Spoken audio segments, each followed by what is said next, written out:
It's the all-wheel drive event at Lithia Ford of Boise. From hunting trips to ski trips to trips to Grandma's house. Nobody does AWD like LFB, Lithia Ford of Boise, where Ford begins in Idaho. Eat Lux your way with the Lux Cravings boxes from Taco Bell. There's the classic $5 box, the indulgent $7 box, and a whole new obsession in the $9 box, the flaming hot grilled cheese burrito. Try the Lux Cravings boxes at Taco Bell today. Find your sun with Sun Cruiser Vodka Iced Tea. Made with real iced tea and real vodka. Cold, refreshing, and made for moments like these all year long. Let the good times cruise with Sun Cruiser. As sports fans, we may cheer for different teams, but there's one thing that we can all agree on. We want the game to be big. And with 3 levels, 30 cabanas, a 143-foot screen, 6 clean pools, and endless cold drinks, it doesn't get any bigger or any better than Stadium Swim in Las Vegas. All sports, all seasons. It's more than a pool deck. Stadium Swim. It's the only thing like it in the world.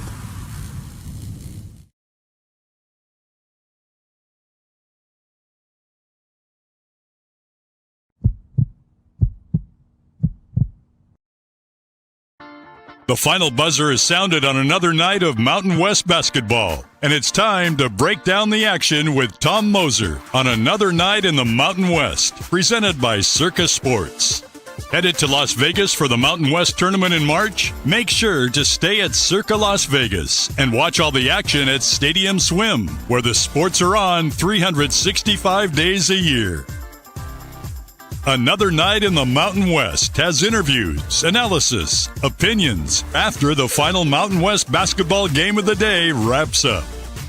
All BNN broadcasts come from the Sun Cruiser Studios. Sunny days call for Sun Cruiser Vodka Iced Tea, made with real iced tea and real vodka. It's refreshingly smooth and easy to drink. Crack open a Sun Cruiser and let the good times cruise. The title sponsor of Bronco Nation News is Lithia Ford of Boise.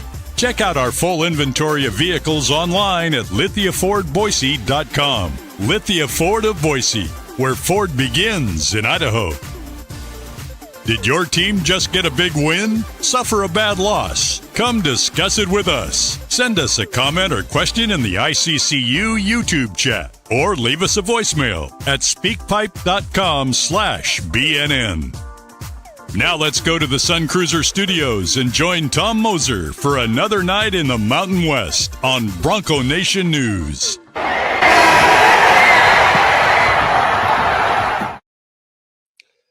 What's up, everybody? You know where you're at. You found another night in the Mountain West. Full night of action here. 5 games. Really good action. Lot to get to here. I'm your host, Tom Mosser. Joining me tonight will be B.J. Rains, of course. You see him on the left of your screen. We'll also be joined a little bit later by the one and only Jeff Grammer, who was live at Moby Arena tonight watching the Lobos take down the Rams. And we're also scheduled to be joined by not one, but 2 victorious head coaches tonight, Vance Walberg of the Fresno State Bulldogs and Sundance Wicks of the Wyoming Cowboys. So let's get right to it. BJ, how are you tonight, my man? I'm great, man. I'm cracking open this Sun Cruiser, our sponsor here. And by the way, I found my local gas station, Jackson's, one of our sponsors here in Boise. 25 ounces, by the way. This is the double-sided can here, though. So this is I'm going to enjoy this. We're going to have quite the logistical challenge here on the show. So we've got 2 coach interviews. We have Jeff Grammer. We have stats to put on the screen. This is going to be by far, if we pull it off, our best and craziest show. But Sundance Wicks and Vance Walberg, just being completely honest, we're not sure how many times we're going to be able to get them on this year. So they both had big wins, and we said, let's try to get them on tonight, and they both obliged. So we're going to try to make that happen. And 5 games, busy action. I'm just here to help you out. This is your show, Tom, and I know you're going to do. I'm going to let you do and hope you do most of the talking, because nobody on here wants to hear me talk, especially not San Diego State fans or New Mexico fans or some of them. So should be a fun night. I'm just going to kind of help run the show behind the scenes. But look, we got to start, man, with the game we just saw, San Diego State and Nevada, and then we'll get to Sundance Wicks after that. And like I said, Walberg and Jeff Grammer, I think he went back to his hotel, by the way. So I don't think we're keeping him at Moby Arena. He's going to head back to the hotel. And I think Eric Olin, we may even hear from him as well. So it's going to be a full show. We'll see what happens. It's 1:36 in the morning on the East Coast, man. I'm not paying you enough to do this. This is I really appreciate you staying up this late. A lot of people probably watching this tomorrow at some point, but yeah, man, happy to be here and going to be a fun show. Well, you mentioned the game that just kind of went final, and you know what? Didn't know what we were going to get from San Diego State tonight. I'll be honest. They have the talent. We all know that. Have not played well on the road in the last couple of seasons. Roster's a little bit different, but the big storyline is they're coming off of that 3 overtime classic. I guess short travel, right? Saturday night to Tuesday night, going to Lawler. Nevada's played well. Now, wins against Boise and at CSU. 6 or 7 wins in a row for the Pack. So game was never going to be easy for San Diego State. And then the way Nevada started off the game with a double-figure lead, credit to San Diego State. I tweeted out at halftime when it was only a 2-point game, and Nevada felt like they carried the play. Oftentimes you end up ruining that because you should be up by more, and that's exactly what happened. The Aztecs dug in defensively in the second half. Credit to them. I needed to see it first, right? I was skeptical. Have not seen it against the better competition this year by and large from this group, and they did it. And that's a credit to them. And one of the right here, you see it. Wins like that win you titles, and that's a very fair comment. Wins like that win you titles. Road games, when you win road games against top half teams, that's like a win and a half in the standings. We all know it's a win. It's a win the same in the standings as a home win against Air Force is in the standings. But make no mistake about it, not many teams are going to win at Nevada this year. Boise went there and lost by double figures. And we just saw Boise play neck and neck, toe-to-toe with this very same San Diego State team. So night in and night out, you just don't know what you're going to get. So huge credit to San Diego State. Their defense won it in the second half. Miles Heide with a massive and one putback. Really, the last 2 or 3 buckets, aside from the free throws that the Aztecs got, were offensive rebounds. And, look, first shot offense isn't how San Diego State gets it done often. They do it with their work on the glass. And that's kind of what happened here. Nevada, they just didn't make enough shots in the second half. BJ has the stats up there. Bailey, 5 for 13. Camper, 4 for 11. Comer, 5 for 15. So that's right there. 14 as I do some quick math. 14 for almost 40, 14 for 39. Not very good. We've talked about TR, Tyler Rollison, who had 2 great games in a row the last week. What does he do tonight? A bagel. 0 for 2 from the floor, 15 minutes. So this speaks to what I've warned about Nevada fans with the return of Camper, who was injured. It's not as easy and seamless as you want it to be, right? Yes, you want all your guys in the lineup, but you were firing on all cylinders when Camper was out. Okay, it's not his fault. We're not laying the blame at Camper's feet here, but it's tough to get everybody on the same page and playing well. And now since TR had 2 good games, Comer was off. None of them seemed to really play well tonight. San Diego State clearly deserves credit for that. But, the fact is, you're not going to win games shooting with your 3 guards shooting 14 for 39. BJ, what did you happen to see in this game? Any thoughts? Well, I'm just give San Diego State a lot of credit, man. After that triple overtime game against Boise that I was at there on Saturday, and emotional game for them, quick turnaround on the road on a Tuesday night. That's not easy. And I think I heard on the broadcast they were only 6-6 at Nevada all time coming into this game. So, I mean, they've played, 6-6 is okay, but not great, right, in terms of a record for them on the road. So a place that they've struggled a little bit at times, and to go on the road, and they were down first half, 7 or 8 points at one point, or at least 6 they were points.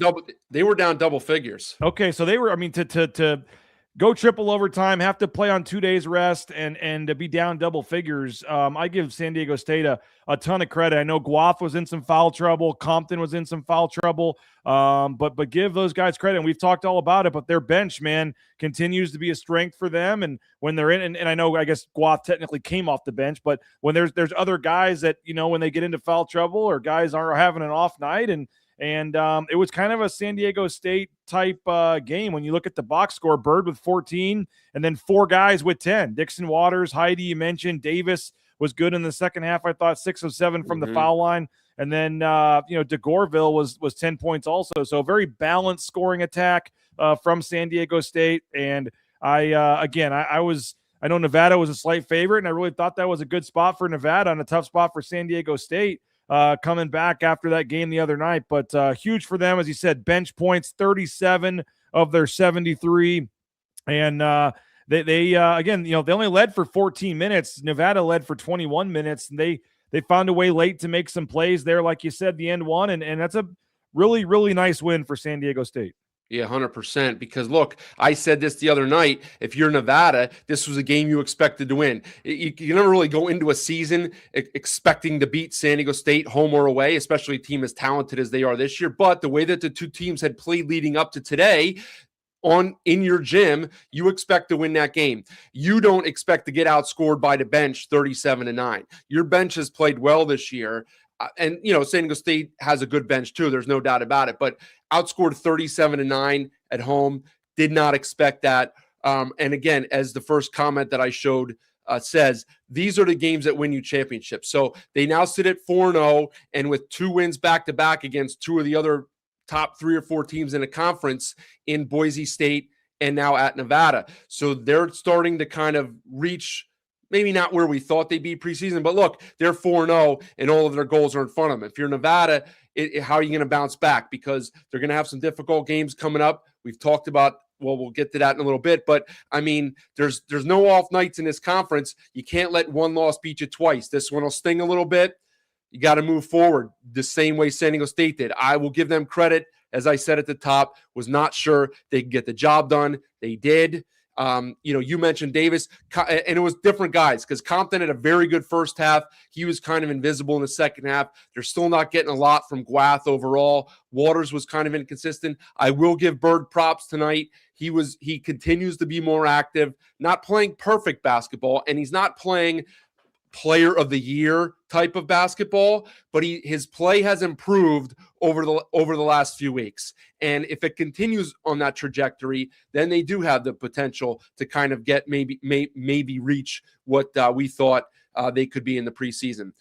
Dutch making an adjustment down the stretch to not switch to ball screen with Price was a difference. Yeah, Price is very active. He's a load inside, right? You saw some quotes from Vance Walberg, who we're hoping to speak with in a little bit, before the Nevada game. And it wasn't when Fresno played Nevada, it wasn't a shot at Price. It was more just like crediting Price, saying he's not a true low post player. He's not Kevin McHale with his moves down in the post for you old timers, but he finds a way to get it done because he's just so strong and athletic, and he can finish. And credit Dutcher with his adjustment there. He also drew up a great play out of the timeout with I think 4 to go. Sent out a tweet. Nevada was up 1. Aztec ball. He drew up a great play. They dump it inside, tic-tac-toe for a layup for Guath. That gave them the lead. It did yo-yo back and forth there, so that wasn't the ultimate bucket that provided the margin, but it was a nice set by Dutcher out of timeout. So good job by the staff tonight. I don't think they had their best year so far as a staff, but they certainly made the right calls tonight. So big win for the Aztecs, and that's one that's going to carry some weight in a lot of different ways, on the bubble later on for seeding in the league to get up to win the league title. So this is one that for both teams will have repercussions moving forward. Yeah, and they come back. Now they get Fresno State at home on Saturday, and then they go to Wyoming, and that's always a game that, and we're going to hopefully talk to Sundance Wicks as well, but they get out of that game a lot. San Diego State has not had to go to Wyoming a lot. They hate doing it because they play at sea level, and it's the 7,000 feet, and the league stuck it to them this year and said, you got to go to Wyoming this year. And so that'll be an interesting game. But then they get New Mexico at home. You look at their schedule. I mean, this is they're sitting there at 4-0, and we'll put the standings up a little later. But this is an opportunity, I think, for them to win some games here and get this thing back on track. It's been an up and down season for them, but like I said, I was very impressed tonight. It didn't look great. I was thinking they'd lose after the Boise game. It just felt like a good spot for Nevada, but hats off to San Diego State. And I will say, Tom, you got 276 people right now watching on your Twitter. If we can get those people to come over to the YouTube channel, that would be preferred moving forward here. So you see at the bottom of the screen, our YouTube channel is showing, Tom, youtube.com/@Mountain West BNN. So if you're watching on Twitter right now, whether it's Tom's Twitter, my Twitter, youtube.com/@Mountain West BNN. Subscribe to our new YouTube channel. Watch our shows live on YouTube. It's much easier to get the comments in, much easier for you to chat and with other folks in the chat. If you're on Twitter watching and you put a comment on here, no one else sees it. So go to YouTube, watch all of our shows there. You can turn on the notifications so you know when we go live each night for a show. But it's youtube.com/@Mountain West BNN. And I haven't told Tom this yet. I was going to tell him on the phone, but I might as well tell him now.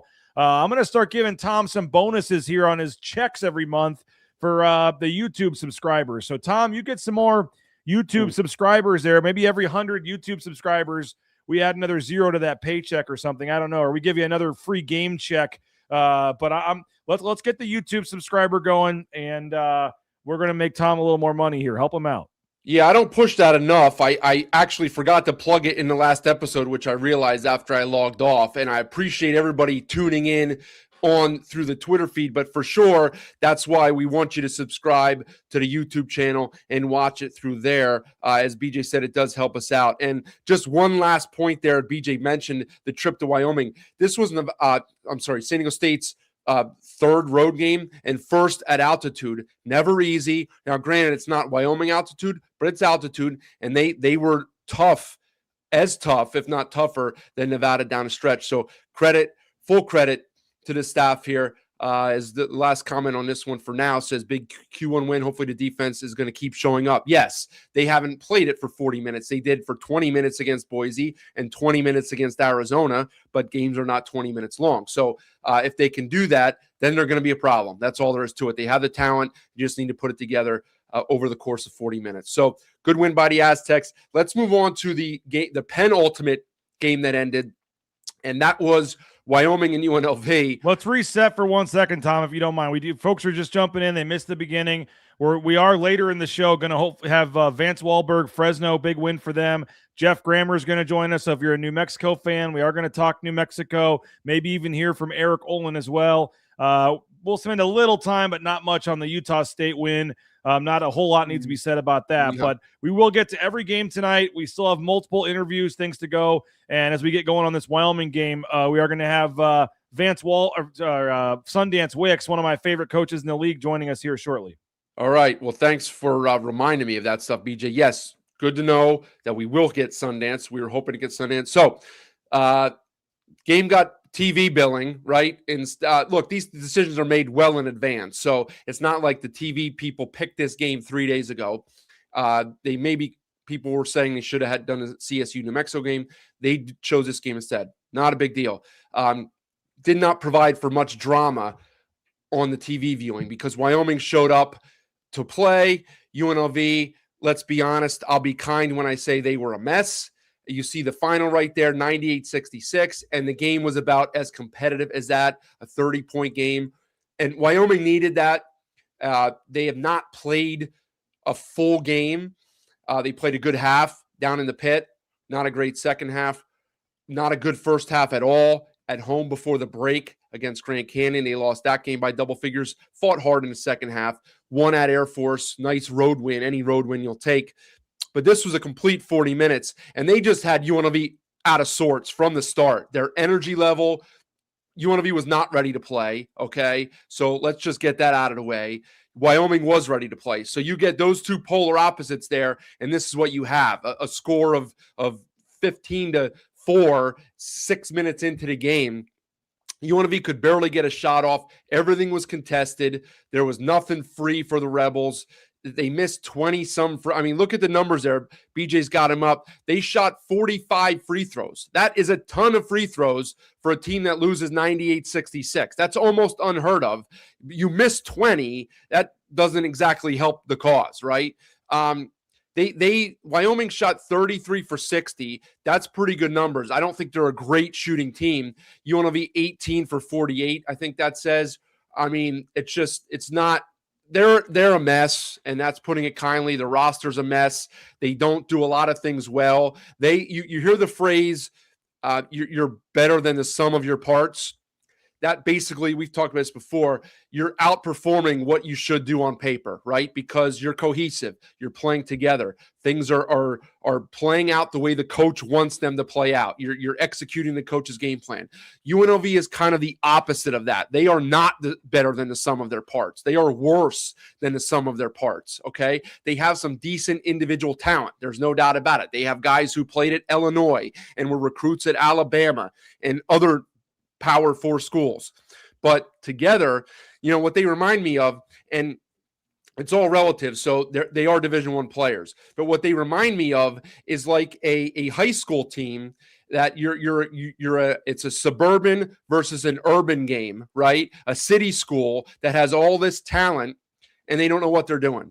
And the suburban team that doesn't quite have the talent, you watch them warm up, and it's like, yeah, this will be a 20-point game that this team's going to kill them. And then it's a 20-point game the other way because Team A plays together. They know what they're doing. They have a purpose. Team B, out of sorts, trying to play individual, and it doesn't work. And I hate to make like high school analogies with teams at this level, but they're just disjointed, and there's not a lot of good things going on for UNLV. Don't know if that will change or not. For Wyoming, I mean, look, this is what Sundance has wanted. To get up and down, play a ton of guys. You saw BJ had the stats up. They had 10 guys play in double figures and 10 guys score, okay? Now, that's easy to do when you're winning by 30, but they also have 2 guys out still. Meyer is out. I'm sorry, not Meyer. Belich is out, and Harris is out. So he's missing 2 guys that he's used, and he's still got 10 guys double-figure minutes. That's pretty darn good, right? They ran up and down the floor. They got some easy buckets. Again, some of that was due to UNLV's kind of optional defense at times, but you got to give Wyoming the credit here. They brought the energy. That the gym was not full. I know Coach Wicks agrees with what I said a few weeks ago that they deserve more fans. They should get more fans. It's not really happening yet. They brought their own energy right from the start. They deserve it. Great effort. And I, just props to Wyoming. Let's hear from Sundance. What do you say? Let's do it. Let's take a 30-second break here and hear from our sponsor, one of our sponsors. I got it too, BJ. I don't have the 25 like you do, but the Sun Cruiser. Let's hear from Sun Cruiser, and then we'll be back with an ecstatic Sundance Wicks. Find your sun with Sun Cruiser Vodka Iced Tea. Made with real iced tea and real vodka. Cold, refreshing, and made for moments like these all year long. Let the good times cruise with Sun Cruiser. All right, we're back on another night in the Mountain West, and we are joined now by a victorious Coach Sundance Wicks of the Wyoming Cowboys. Coach, thanks for joining us. That one had to feel good. Mountain West after dark, baby. It always feels good. That's a good UNLV team. And you all know everybody coming to Laradise is different. I just wish there was snow on the ground and 40-mile-per-hour winds. They got a nice weather night, but it was a good night for the Pokes in the AA. We shot the crap out of it in the first half, and that helped. But good night in the Mountain West for the Cowboys. Well, not just that, but you guys jumped all over them right from the start. You had them spinning around. It seemed like you guys had 6 defenders on the floor. Maybe you felt that way too because you had about 5 guys in foul trouble. But, I mean, you were everywhere. Every pass was contested. Every shot was contested. You were in their gear everywhere. The lead was double figures early. Talk about the energy that you guys played with tonight. Yeah, Tom. I mean, the big thing that we've been going with is we haven't played up to par for the first 3 games. We put 20 minutes in each game together, not a full 40. We've been talking about full 40, bend, don't break. Teams are going to go on runs. But for us, I just told our guys, we got to get in the ring and love somebody, man. You got to, if you want to win a fight, you can't go spar with the partner, tap gloves, touch your chins a couple times, and then hug each other and say good round. Somebody's got to hit the mat. And so on Monday's practice, I will say Nas Meyer switched jerseys from the brown team to the gold team, went head to head with Leland, and we had some piss and vinegar going on Monday night. And we're maybe one of the only teams in America that still practices hard. I mean, we go at it. And so these guys went at it double enough because I was like, it's not good enough. Our practices aren't good enough. If we're playing, if we can only put together 20 minutes, we got to get in the ring and we got to hit the mat. And so I was proud of our guys because I think that's training that translates. When you get guys there going at each other, yeah, injuries happen, but we're not afraid of getting guys hurt. Guys got hurt in games. They didn't get hurt in practice in our program. So it was nice to see just our guys respond with some competitive resilience and a little bit of desperate energy. Look, man, this was a series. We went to New Mexico. We only played New Mexico and UNLV once. We knew we had to split. A lot of times when you split, you're trying to win your home game, right? And so right now, I just got to tell people we are where we should be. We lost a home game, won a road game at Air Force, and then we won our home game in the series of UNLV and New Mexico. We're 2-2. We're sitting right where we probably should be, and we got to find a way to get a little bit tougher and a little bit better because we got a good Nevada team coming up. Sundance Wicks, our guest here on another night in the Mountain West. And, Coach, you kind of stole my question there. You guys were coming off that tough game against New Mexico. You had such a great start to the season. Then you get into conference play, and obviously the Grand Canyon game happened. You rebounded against Air Force and then had the tough one against New Mexico. But just to get back to 2-2 in league and avoid any kind of losing streak, especially as you got to take as much advantage of home court as you can in this league. How big was tonight's game? It's huge. I mean, we're 9-1. I don't like to call things must wins. We're 9-1 at home right now. But the one thing this team hasn't done is lost 2 in a row, right? And so I always tell, you judge a man by the responses, not by what happens to him, but how they respond to what happens to him. Every time we've had something come across our program that's been tough, we've responded.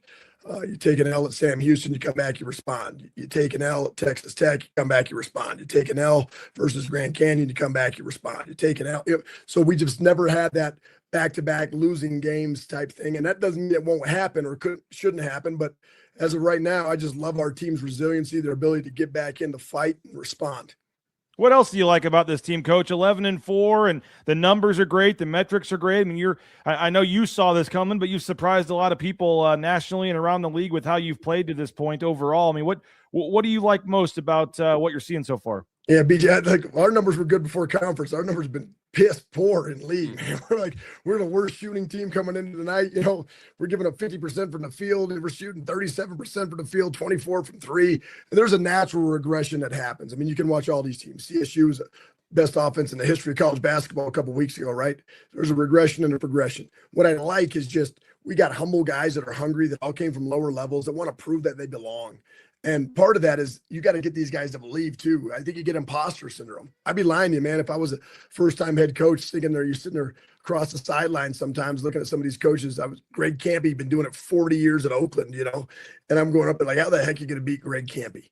And that's, you get a little bit of that, but that also is why you get in the fight, because you want to be one of those guys at some point. You want to be a coach that's been coaching a while. You want to be a player that can prove he can play at this level. I just love our guys' chip, their edge. And then our staff has just been demanding a lot from these guys because we're not the most talented. We preach that, man. You're not going to be the most talented. You're not going to be the tallest. You're not going to be the strongest. You're not going to be the fastest. But we got to be the scrappiest. We got to be the toughest. We got to be the most connected. And it's something that we've always preached in our culture, but this team is really living it. So it's fun for me as a coach to be able to go home at night knowing that our locker room's right. Well, I think Tom has one more for you, Coach. But I was just going to say, I meant some of your metrics and stuff. You're top 100 in Ken Pom, top 100 in the net. I mean, no disrespect intended, but I mean, you're a high-level quad 2 game right now, and folks have to go to Laramie and play you. And I don't think a lot of folks want to play you anyway. But I mean, it's a quality game now to go up there and play you. I mean, you've built the schedule and played to a point here where you've really put your numbers right there with some of the solid teams here in the middle of the pack in the league. Yeah, to that point, BJ, I would say that. I mean, I've really demanded a lot of guys in the preseason, even though the non-conference schedule wasn't beefy for to say. But if you go game the net, right, you got to beat teams by a certain amount of margins. Your metrics got to be good. You can't turn the ball over. You got to score a lot and efficiently. You know how it is, and you still got to do it the right way. I tell our guys, there's winning and there's winning the right way. And if you win the right way, you help the league. And it's one thing that we didn't want to be as Wyoming is a team that come in here and say, well, you better go play well at Wyoming or else it's going to hurt the league. You always want to be a team that's respectable and people got to bring their best. And being a quad 2, quad 1 borderline win or having that on the road, that's good for our league. It's better to have 8 really freaking good teams or 9, many good teams you possibly can get. That's awesome. We'll get you out of here with this one, Coach. And you kind of spoke to what I was going to ask you. People are going to look at the box score and see Leland Walker with 28. He led the way, obviously. But you talked about the edge that your guys played with, and you mentioned Meyer, the freshman, switching jerseys. I thought there were some plays in the first few minutes of the game tonight. It just looked like he had attitude, and he came out with like bad intentions, and you're loving it on the sidelines. Your staff, they're getting the guys juiced up. He just had that look on his face after some loose balls or some even fouls that he almost got a steal, where he was like, yeah, and he's a freshman. So why don't speak a little bit about, when it's like to have a guy like that in your locker room as a freshman. He's a special kid because he's mature, right? You can be a 24-year-old guy acting like a 19-year-old. You can be a 19-year-old guy acting like a 24-year-old guy, right? He's a mature kid. He loves basketball. I mean, he's just one of those guys, doesn't have any other hobbies, right? Pretty good at fashion. He dresses pretty well sometimes. But outside of that, like, this dude is in my office every day. We watch, he'll be in here tomorrow morning. We'll watch all the film, and we watch all the bad. We watch all the good, and we don't even show that much good. We show a lot of correction or teach tape. And so he takes coaching. He loves to be in the office. He loves to be in the gym. He's in here every morning at 6 a.m. He's just one of those guys that when you're a coach, you go, I know why people have success. Success leaves clues. All right. And then when you follow the success trails of everybody else and you start to make your own, it's not a secret anymore. Like, that guy's good, and he's going to be good, and he wants to be good. And for him to have the moxie to go at Leland Walker, right? And then Leland, like, he needed that. We hadn't had a little alpha competition in practice for a while. We didn't come back from Christmas, right? And so when you get two wilderness rams trying to go at each other, crushing the horns, I mean, I sit back there in practice. I'm just like, this is great. Like, let's do this all the time. Yeah, I'm sure. Well, look, it certainly worked tonight. A big 32-point victory, evening your conference record at 2-2. Coach Wicks, thanks for coming on. Hopefully we'll have you back again on another night in the Mountain West. Hey, gentlemen, it's just another night in the Mountain West. That's right. Coach, I'll see you 2 weeks from tonight. I'm looking forward to getting up there. My last scheduled trip to Laramie. I can't wait. BJ said no one ever. All right. You're not looking forward to coming up here. You don't have to gaslight it, brother. Just come on down, and you're going to hate it. And I love it. I love it. I'll be at that corner table at Born in a Barn having some wings and a beer the night before the game if you want to come on by, Coach. The best. I'll make sure the tab's picked up, okay? You just text me when you're there. I'll make sure the tab's picked up. Thanks for doing this, Coach. Appreciate it. Thanks, Coach. Go Pokes. All right. Massive thanks to Sundance Wicks for joining us here on another night in Mountain West. I mean, not only a great coach, but a great interview. How can you not want to play for that guy? You could interview that guy all night. So appreciate him being here. We're also. Do you think he's really picking up the tab? I mean, should I try that? Can I name drop that maybe? 100%. Not only did we get Sundance Wicks, we're hopeful to get Vance Walberg shortly to talk about his Bulldogs' big victory. And we will touch on the Utah State game, their big victory over Air Force as well. But first, let's get to the probably on paper, the second biggest game of the night. And that was the Lobos of New Mexico taking down the Rams of Colorado State in Moby. Another big road win, two big road wins tonight for some of the teams at the top of the conference as we welcome in Jeff Grammer. Jeff, what do you see tonight from your seat on press row in Moby?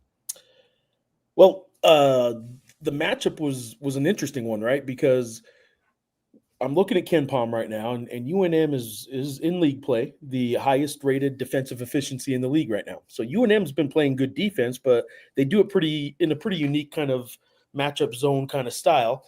And what they do, and BJ saw, it doesn't seem like they're doing it a whole lot. It just seems like, wow, this team keeps missing shots, and yet they do it time and time again. It's what Eric Olin's team did last year at UC San Diego. It at some point you realize, well, maybe it is New Mexico's defense or UC San Diego last year putting them in strategically bad places and kind of luring them into shooting shots that Eric Olin, and his staff want them to shoot. And next thing you know, you look up and it's another poor shooting night for the other team. It's not anything UNM did, but tonight, they went in and they kind of, well, let me back up. Before tonight, what UNM does is they protect the twos, right? They defend the paint, they protect the paint, they want you to shoot further and further away from the rim, and invite you to shoot threes is the nice way to put it. They don't just let you shoot threes, but their defense is set up to let you have a lot of space on the perimeter. They were ranked coming into this game 363rd out of 365 teams in opponents' 3-point rate. So teams were putting up a ton of threes against them. Coming into a game against the Mountain West leading 3-point rate team, plus the number 2 team in the nation in 3-point percentage coming into the game, in a Colorado State team that just had every kind of ingredient in the recipe of just a really bad matchup. That's what Eric Olin told me yesterday when I talked with him for a preview story. He's like, this is a bad matchup. So, Eric, what are you going to do? Are you going to just hope they don't do it and try and make some small adjustments? Or are you going to flip your whole defense around? What they ended up doing is flipping their whole defense around, really. And they played very tight perimeter defense today, even to the extent of giving up some backdoors, some easy backdoor layups because they're too much pressure on the outside. Obviously, they just blow by you, and Pasquarelli and Rechsteiner did that a couple times, blew by the guards. And it's a weird sort of thing when you can kind of see it starting to happen. And covering Eric to this point of the season, you're starting to see the method. There's some madness to it, right? But you're starting to see the method to it. And he's hitting the right chords. Like, again, in Boise, it was an ugly shooting night, an ugly offensive night for both teams.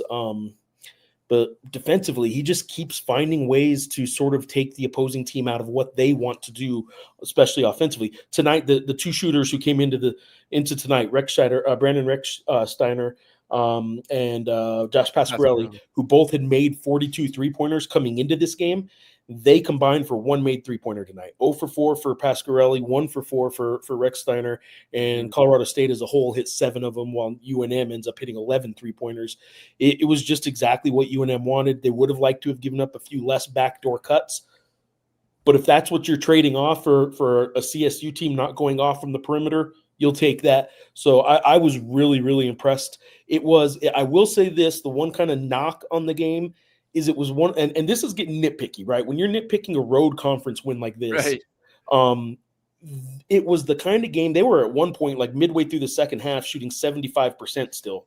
UNM was so efficient, and yet CSU, with 3 minutes to go, got the game down to 6. Mm-hmm. So UNM didn't have the killer instinct, the step on their throat, kind of put them away when you should have. And when you do that with CSU, who can hit a couple quick threes, like you're playing with fire a little bit. They end up winning by 10 on the road. It's kind of nitpicky to find anything wrong with that win. But if anything, I would say that was what was wrong with that win is they didn't quite put away a team like they probably should have a little earlier. Yeah. Well, look, some guys are winners, and not that we didn't know this ahead of time, but Olin is a winner. Some guys win with one style, right? Rick Pitino has won with pressure, shooting threes, going all the way back to his time with Kentucky for probably 6 or 7 different teams in college basketball over 30 or 40 years.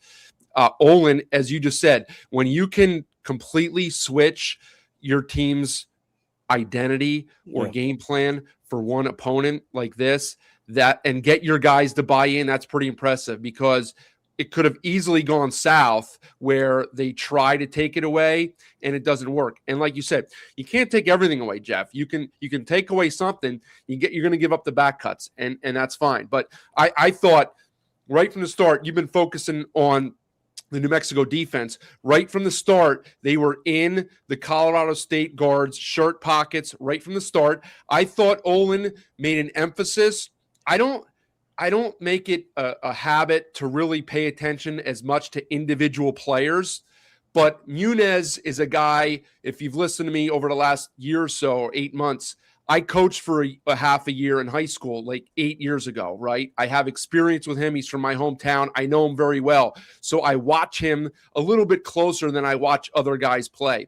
And he's not the shooting threat that Pasquarelli and or Rechsteiner are, but he's the head of that snake that runs that beautiful CSU offense. And I thought Olin made it a point to really kind of take him out, where he had probably his worst game of the year. And he's been very good, was not good tonight. And I think that was New Mexico's defense. So cut the head off the snake, and you see what happens. But on the other end of the floor, Jeff, right from the start, New Mexico got wherever they wanted to go off the dribble. Yeah.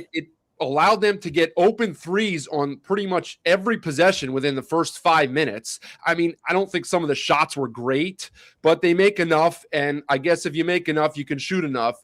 But CSU could not guard them off the dribble. Was there anything like more complicated than that? No, and I will say that on the offensive side, and before I go back to the defense here in just a second too, I want to say something else. But on the offensive side, I think CSU actually did fairly well in taking Tomislav Buljan out. Now, Tomislav Buljan took himself out a little bit too with foul trouble. Again, that's probably been the biggest knock on him is some foul trouble issues. Mm-hmm. But Tomislav Buljan had 2 double-doubles last week. He had 8 points tonight, so he had 2 points away from another double-double. He did have double-digit rebounds, but I thought he was going to dominate a CSU team that's lacking their big guys, right? So no, I don't think it was anything more complicated than what you're saying is on the offensive side. I think is as efficient an offensive night as the Lobos have had all year, which was pretty cool. Javis Miller is a guy who came in as the 6th man of the year of the Summit League a year ago, hadn't played much. He had 5 consecutive games, D1 games. He did play a Division II opponent in the middle of that stretch, but he had 5 games where he was just a DNP coach's decision. He wasn't injured. He wasn't sick, nothing like that. He just wasn't even in the rotation. And he is now back to being a key piece of the puzzle off the bench for them offensively. He had a couple big threes tonight. And I do think that this team is sort of still trending up, which is what you want to be doing right now. But yeah, tonight I think was all about the defense. And as I said, I'll repeat it because I think Eric Olin kind of said the same thing when I talked to him in the postgame. Tonight was really about, I think, their ability to take the strength of CSU's entire game or entire team, which is their offense primarily, but to take their strength away from them. I think you hit the nail on the head. They weren't able to move the ball. And then you take the 2 shooters out. And I did talk to Eric about that. And I think we have something ready to go with Eric Olin kind of addressing that very thing, his game plan against the 3. Yeah, our default is to, really help to protect the paint, bring 2 to, we're pretty willing to put 2 on the ball, try to be aggressive in those situations. And then we want to win in rotation, just with the amount of shooting they have on the floor. Like obviously they have a couple, 1 and 2, who are really prolific, but they really shoot it at every spot. We felt like, it was going to be a real challenge for us to limit their strength. And so we felt like we wanted to stay tighter to 1 and 2, not help as much, play a little more one-on-one. Thought our guys did a really good job with a somewhat quick turnaround. We didn't do much on the Sunday after a Saturday game, so kind of 1 full day of prep and really executed pretty well. They got. So yeah, there you go. Eric's kind of explaining what I was sort of repeating what he was saying earlier, but they did just have the quick turnaround, and they managed to put together a pretty good defensive game plan, considering it's not what they've basically done most of the year. So yep. I was impressed. They got a road win, and this is a team that now goes and plays Air Force. If we assume they might beat Air Force, right. They're a team that's going to be sitting 4-1 through the quarter pull, yeah. And that's not bad. They've played a couple road games already, so yep. They're in a pretty good position, I think. Some tougher games to come, of course, but that extrapolates out to 16-4, which certainly is not bad. And you would have taken that before the start of the year, and you bet your butt Lobo fans would have taken that, as I keep referring back at halftime of that Nebraska game about 6 weeks ago. Here's one quick for you, Jeff. It says, I would hate to see guys like Javis Miller and Luke Haupt lose minutes due to Chris Howell's return. Yep. Great win for the Lobos. What's the status of Howell here, and how do you think Olin will handle his return whenever that may happen? Yeah, so in following the plus minuses and what the roster does when he's on the floor, I guarantee you when he's healthy, he is going to get minutes. He's gonna. I don't know if he'll be a starter again like Luke Haupt has been in his absence, but. It blows my mind. I agree with some fans who don't quite understand it, but Eric Olin is all about the mathematical formulas that this equals that. If you're down in defensive rebound rate, you need to make it up for in turnover rate. And what does this roster and this combination do together? Chris Howell is at the top of almost every list of every metric you can come up with in terms of roster combinations. He fills the gap and he bridges gaps so well on this team. Chris Howell will play again. Individually, you made the comment earlier talking about UNLV, the sum of the parts kind of thing. Mm-hmm. Chris Howell is the kind of guy who individually isn't all that good. but he's the guy who seems to bring the pieces together so well that Eric Olin is a firm believer in that. And as much as it's going to drive some Lobo fans crazy, Chris Howell is absolutely going to play a game because frankly, he is pretty good. He's not as bad as I think some Lobo fans think, but I get where they're coming from because there have been moments when he just looks a little unathletic sometimes. He's missed some shots, but the numbers are what they are. He seems, all the numbers seem to bring the team together when he's on the floor. Well, he's the definition. I've said this before, and I'm sure you will agree with this. He's a definition of an Olin guy, right? Yes. And so he's like you. It's one of those things. He's not as bad as you think he might be, as to your point. Now, last one, Jeff, before we get you out of here, because we are going to get to Vance Walberg. Yep. Here's a comment, and this is what I was going to ask you. Probably the opposite of an Olin guy seems to be Kevin Patton. Any deal with the Patton brothers? Obviously, they're on that availability report every game. I mean, are we going to see them again in uniform or no? So I'll start with the easier question to answer, which is Kalai Patton is redshirting this year. Every redshirt, the UNM has taken this approach. I don't know if every team is doing it this way, but because a redshirt can be lifted at any time, technically they're still on the roster, so they put them as out every game as opposed to just not listing them. But there are 2 Lobos who are on that availability report every game who are redshirting this year, but because they travel and the redshirt can technically be lifted at any time, they don't want people to think that they may just play that game. So Kalai Patton, the younger brother, he's redshirting. That's what's up with him. He had a birthday yesterday. He's still with the team. He travels even as a redshirt, not playing, and still active with it. In fact, he's in charge of the music after the games. That's how active Kalai Patton is. Kevin Patton. I did not know this initially. I was wondering, like a lot of people, what exactly is going on? Kevin Patton is, I do have a little bit better understanding now. Kevin Patton is absolutely dealing with the personal matter that he is away from the team right now. And will he be back? I don't know. The team doesn't seem to know if he will be back. I think you would be equally surprised as unsurprised if he does or doesn't come back. People just around the team just don't know. But I am now of the belief that it legitimately is a personal matter that Kevin Patton is dealing with. Okay, well, some good clarity there from Jeff Grammer. That's what you would expect from Mr. Grammer. All right, Jeff, we're going to let you go. It's late, even down. You want to preview Air Force in Fort? Well, we said we were going to spend about 20 seconds on the Utah State Air Force game tonight too. So, well, there it was. Yeah, that was half of it. Yeah. All right, Jeff Grammer, thanks for joining us again here on Another Night in the Mountain West. We will have you back soon. Enjoy your trip home. Thanks, Jeff. Thanks, guys. All right. Okay, so I want to talk a couple minutes about this. We're going to get to Vance Walberg in a few minutes, talk Fresno State and their big victory over San Jose State, and then wrap up, as BJ said, with a little bit, very little bit on that Utah State. If you want to go Utah State next, whatever order you want to go, man. Then, well, we have to get to a little bit of a preview for tomorrow night's game. We do have action tomorrow night up there, as you well know, in your neck of the woods, when Grand Canyon heads probably maybe what's the furthest geographic trip in the conference? I mean, would that make sense? I don't know if Wyoming, maybe barely farther north than Wyoming, I think. Yeah. Okay. Look, Buljan, as Jeff said, he wasn't a dominant factor tonight the way he's been before, but I realized tonight watching, he's pretty damn athletic. He doesn't get credit for that because he's a bruiser and he's effective on the glass and he's not super smooth. He had an incredible play tonight where he saved a loose ball going out of bounds and it led to a bucket. And I was like, whoa. And then a minute later, he did like a twisty reverse layup. And I thought, you know what? We've been selling this guy's athleticism short. So, I just wanted to mention that a little bit. I thought great job on both ends of the floor. CSU's, they're just kind of a puzzling team. I'm not to say that they didn't come out and play hard tonight. Look, it's not easy for first-year head coaches. I think myself, you, BJ, a lot of other basketball people, not just Mountain West, but around the country, expect Ali Frokmanesh to be a pretty good head coach within a short amount of time. And he's probably on his way there right now. But it's his first year as a head coach.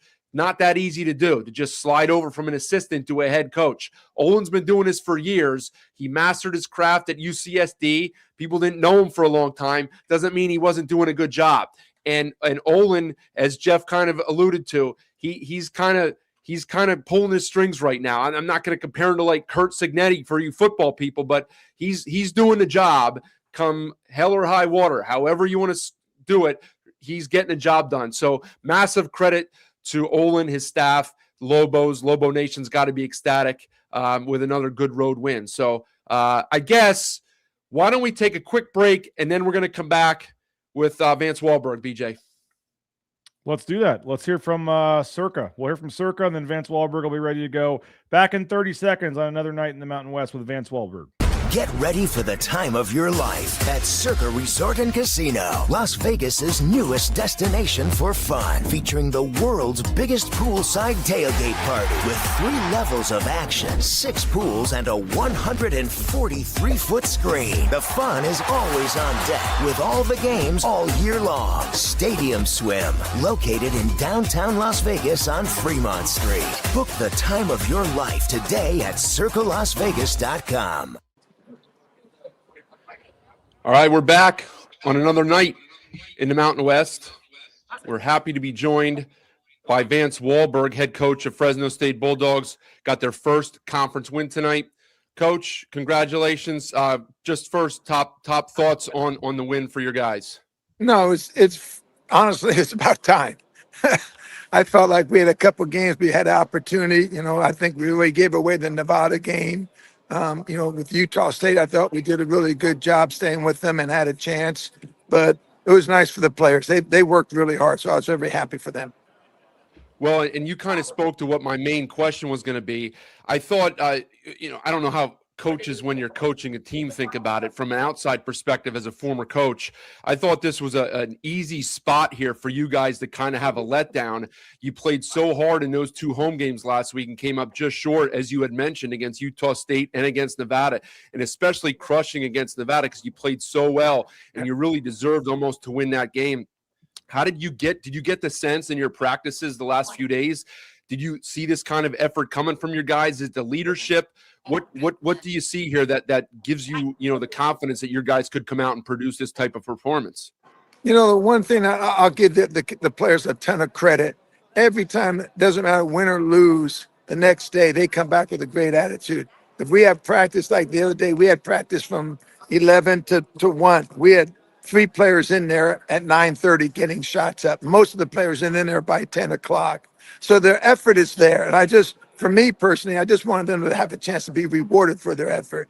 I'm a big believer in the basketball gods. If you do things right, usually sometimes things will go your way. And most of this year they haven't. We lost so many close games. But to get this one, it was really nice.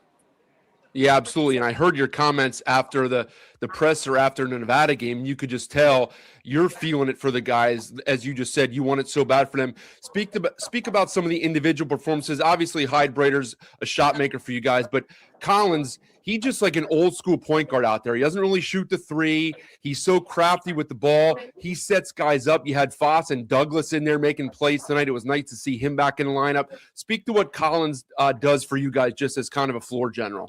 Well, he's the engine. He gets us going. He does all little things. To be honest with you, I need Zion to look to score more. I thought first half he looked to score and create more. He looks to pass too much, in my opinion. I want him to be able to score because I think if he scores, that'll suck more people. And I think a lot of people are looking for him to pass more. And I thought the first half he did a really good job of having that balance of looking to score and then creating for the others. Yeah, without a doubt. Well, so let's one more from me here. Let's go to the other side of the ball. Not a lot of talk about your defense, but you played really well in the first half against Nevada defensively.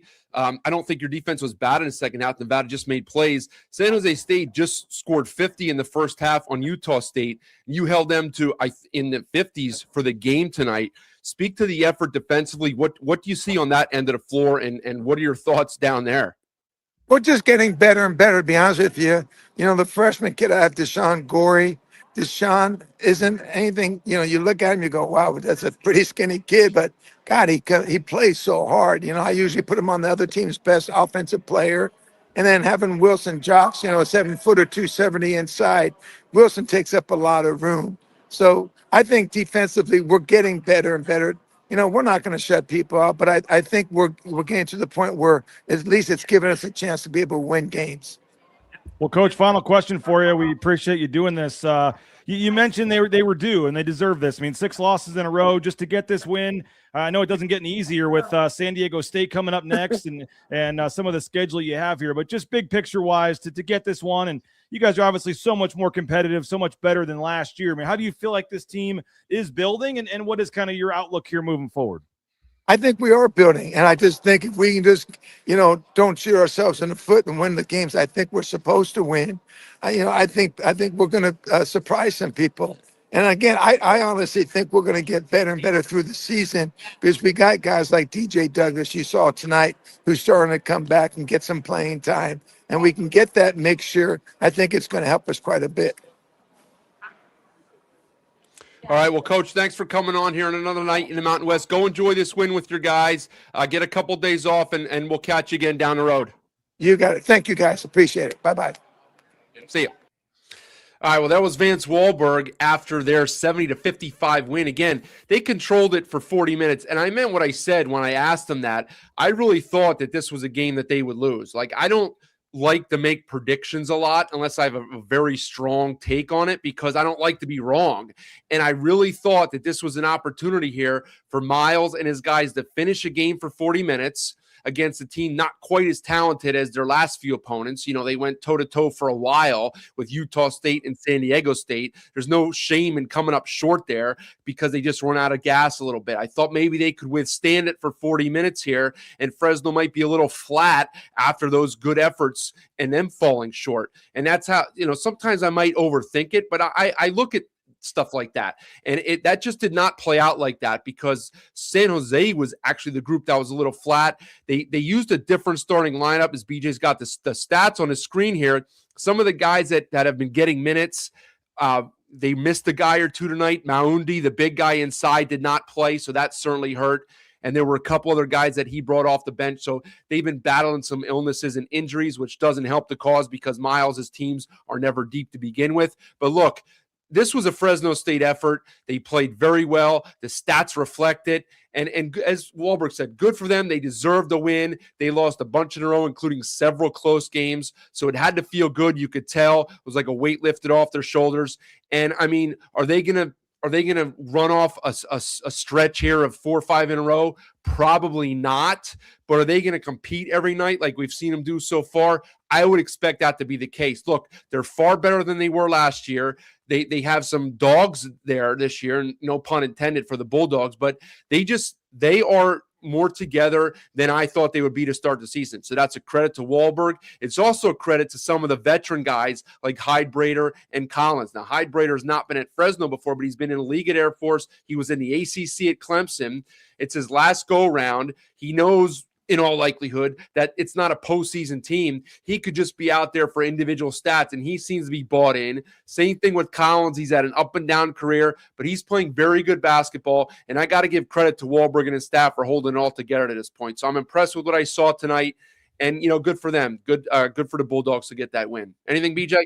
Yeah, I mean, they had lost 6 in a row, like we said, and they are much more competitive than they were last year. I mean, what'd they go last year? They win 6-26 last year, and they're already 7-8 this year. So I've been impressed. They're not great. They're not, they're one of the weaker teams in the conference, but I still think they're a step up from what they've been in the past, and that's reflected by, I mean, they're sitting at 146 at Ken Pom. Like Fresno State sometimes is 300 plus at Ken Pom or 250 plus. I mean, to be sitting there at 162, I mean, it's not as much. I mean, it's still a dangerous game when you play them, but it's not maybe what it was in previous years where you had to beat them by 30 or it was just going to kill your metrics. So, I mean, I think that they've in year 2 here. I mean, there was a lot of people, let's not forget, Tom, like calling for with all the gambling stuff that happened last year and how bad they were. Like, there was people wanting Vance to be one and done. I mean, absolutely. He's an older guy. He was kind of I know he has ties there, but it was just kind of a weird fit there to some people. And I know he's a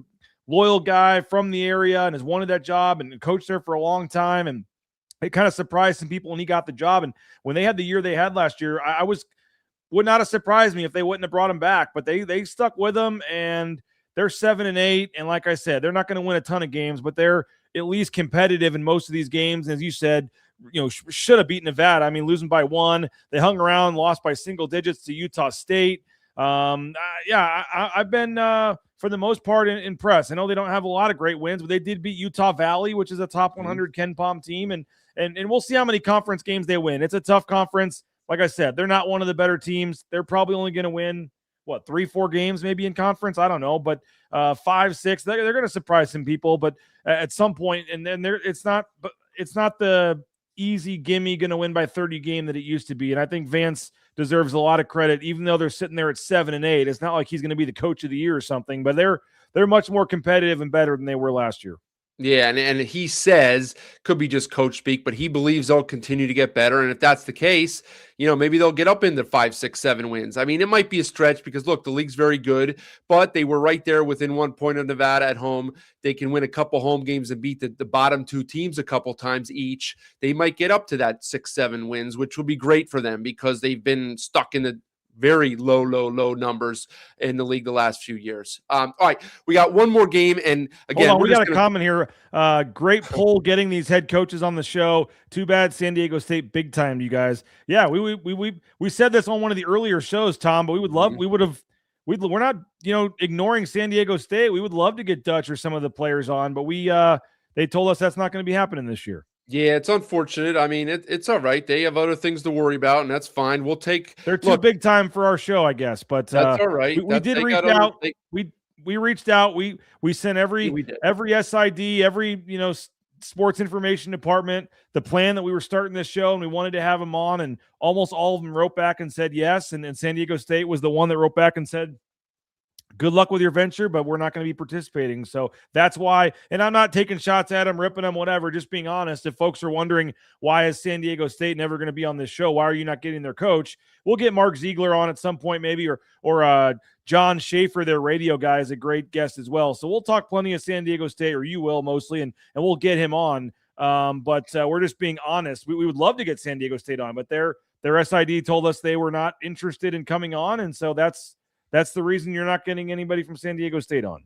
Yeah, that's their right. It's disappointing. We'll be honest. It's disappointing. I actually don't hate the Aztecs. I love the Aztecs. I love going to Viejas. I love San Diego. Brian Dutcher is one of my favorite coaches in the league. So because I brought up some of the officiating issues in the last game, I'm suddenly some hater of the Aztecs. They're one of my favorite places to go, favorite student section, favorite road city. Love Brian Dutcher. Love everything about San Diego State. So that's just flat out not true.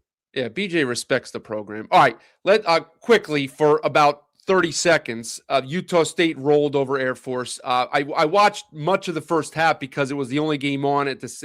There were 2 games on early. It was that game and a New Mexico game, so I was able to watch both simultaneously. And they came out ready to play. I think they probably heard it from Calhoun or whoever else that the first half and the first 35 minutes against San Jose State on Saturday was too close, and why were you losing, and why blah, blah, blah, because they came out ready to play, and they built a 20-point lead. Air Force stuck with them for the last handful of minutes, and you could tell Calhoun was spitting mad. There were some loose balls, some offensive rebounds, and some plays that Air Force looked a little bit tougher in the last few minutes of the half, and it was only, I say only in quotes, a 14-point halftime lead for the Aggies. And I just had a feeling, and I sent out a tweet that Calhoun was going to light them up in the locker room, and they came out and they won by, there you go, they won by 37, 99-62.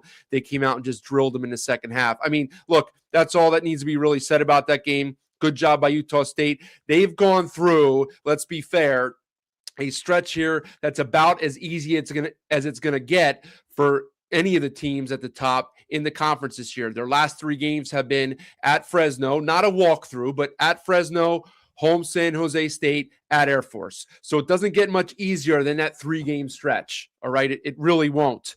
Especially, and I think because, and I have to look at it again, I don't think they play 2 of those teams again at all in the season. If you can you go down any further on that, BJ, or no? I don't think they play, as you're seeing it. Yeah, they don't play San Jose State or Air Force again. So they're done with both of those teams.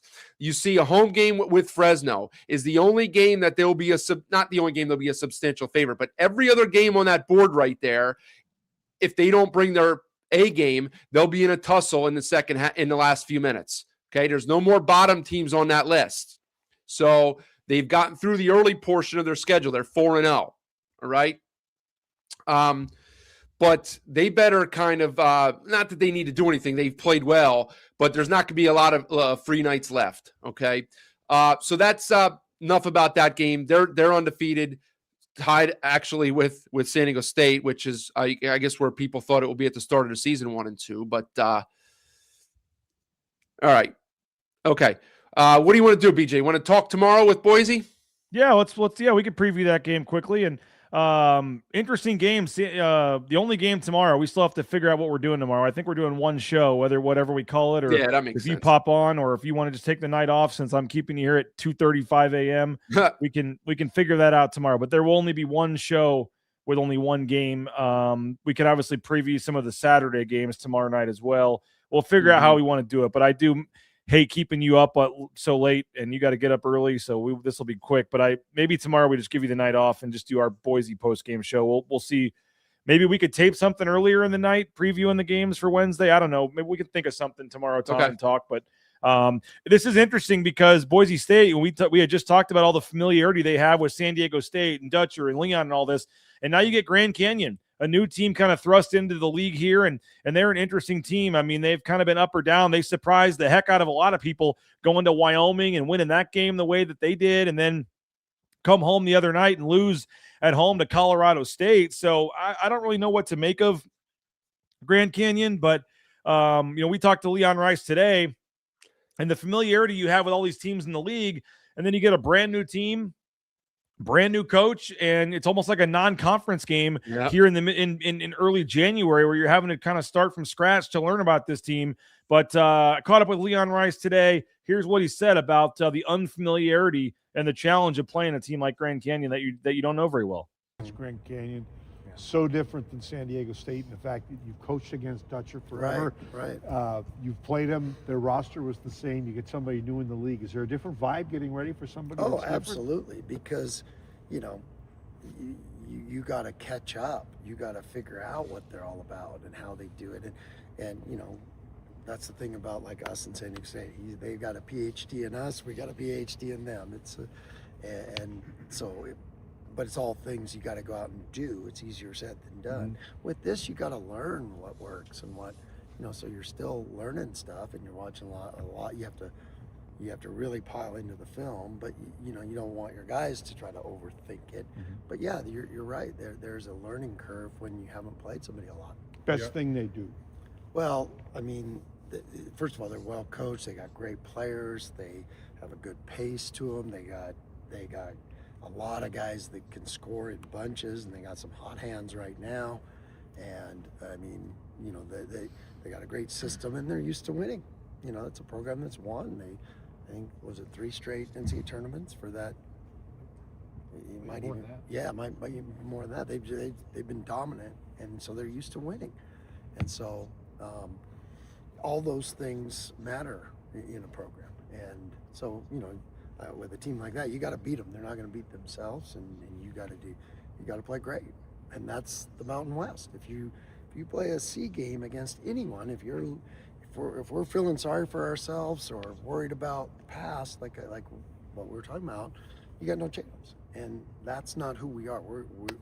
We have to move on. And again, another thing that's easier said than done, because those guys care, and when you put that much into it, and there's that much emotion involved with everything, and responding is hard, but that's what we take a lot of pride in. Yeah. Now, if we keep this thing going, by the way, Tom, into next year, I don't know if we're going to call it another night in the Pac-12 or another night on the West Coast, or how we're going to phrase this if we do this next year, but we need to go to media days and then record all these coaches saying like another night in the Mountain West or another night in the Pac-12, because Leon kind of said it there. He goes, that's this league, and I'm thinking about it. Sundance said it, and we could put together in our intro all the coaches saying something about another night in the Mountain West. But Boise needs this game, man. They play Utah State on Saturday. We just talked about San Diego State, and I was surprised how their response was. Winning that game in triple overtime and then coming back on the road and winning at Nevada. Boise at least gets to come home, but they're facing with the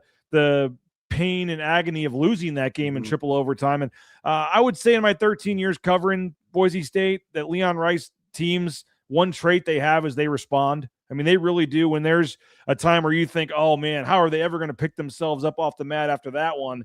They usually do. They don't lose 2 games in a row very often.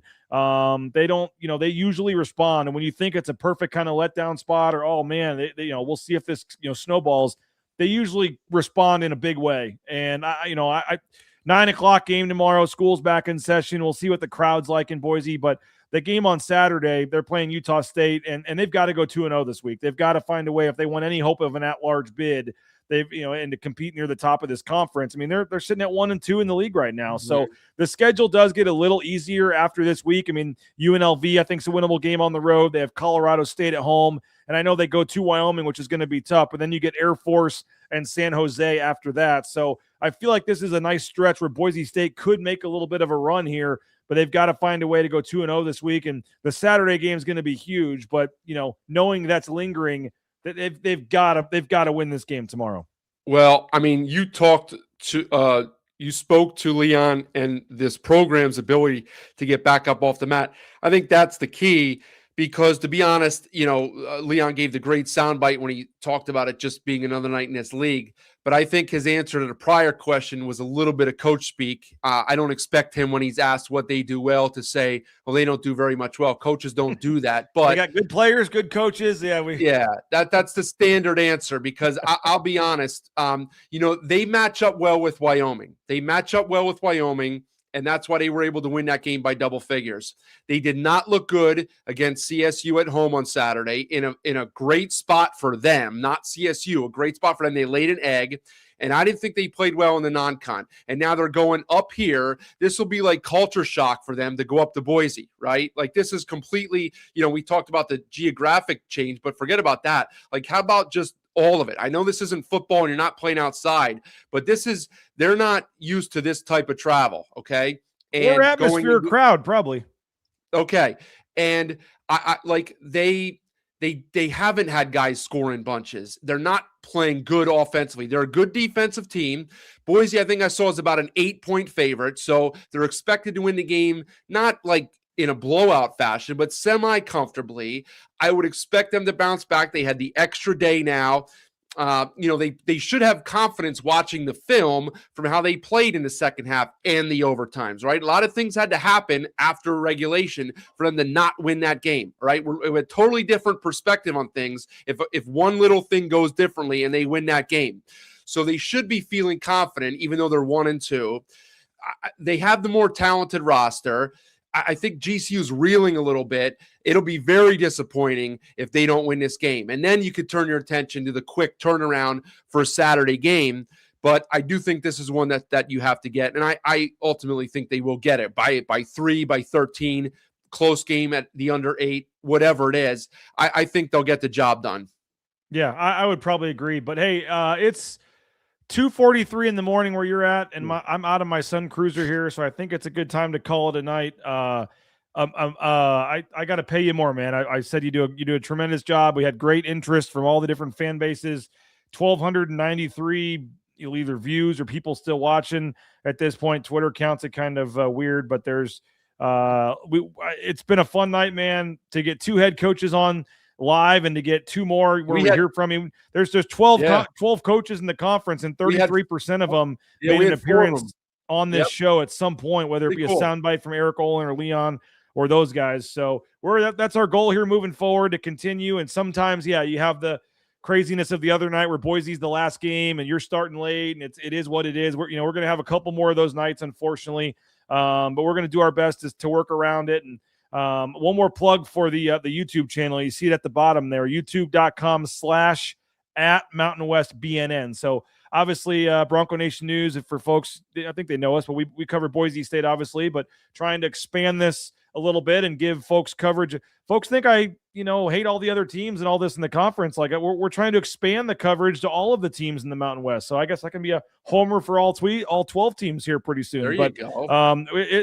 That's the goal. And like I said, we'll see where it goes next year. But for the next 2 months, it's a Mountain West show, and Tom's going to host it every time there's a game. So hopefully anytime there's a Mountain West game, you make plans to join us. But the new YouTube channel, youtube.com/@MountainWestBNN. Somebody in the chat said they subscribed during the show, and they liked it. I can't find the comment. Oh, here it is. Subscribed Appreciate the show analysis, gents. So appreciate all of you that have found the channel, subscribe to it. The regular BNN channel is, mostly Boise State. That's why we started the separate channel at Mountain West BNN, which is going to have more Mountain West coverage and things like that and interviews on there. So download that one, turn on the note or subscribe to that one, turn on the notifications for that one. And that's how you'll know when we go live. And we'll let you know tomorrow. There will be one show firing up at some point. We'll figure that out. I don't know. Maybe we do one feed. You get on and start it, and it's another night in the Mountain West, and I just take over the same feed and rebrand it to my post game. I have no idea what the plan should be. We can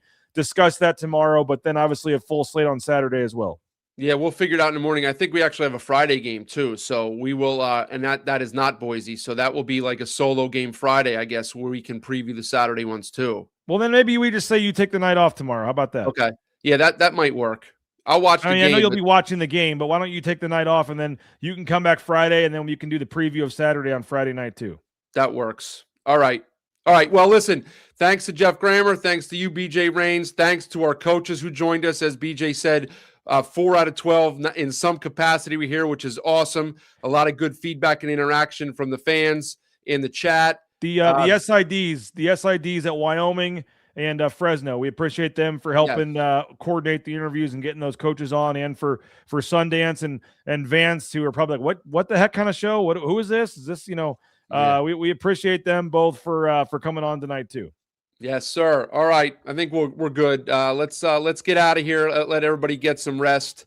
And you'll be back tomorrow with some Boise post game. I'll be back on Friday, and then a big night on Saturday. I'll be live at 9 a.m. I know you got to get up here pretty soon too, but I'll be live in 8 hours and 14 minutes previewing this Boise State Grand Canyon game. I'll be up in 4 hours, so hopefully I'm awake driving into about 40 minutes into work in the morning. So that's all right. It's all right. That's why another night in the Mountain West. We only got a couple more months of this, so let's roll. Appreciate all right, it, everybody. It was fun. You're doing a great job, man. Nice work. Appreciate it. See you guys soon. Good night. Find your sun with Sun Cruiser Vodka Iced Tea. Made with real iced tea and real vodka. Cold, refreshing, and made for moments like these all year long. Let the good times cruise with Sun Cruiser.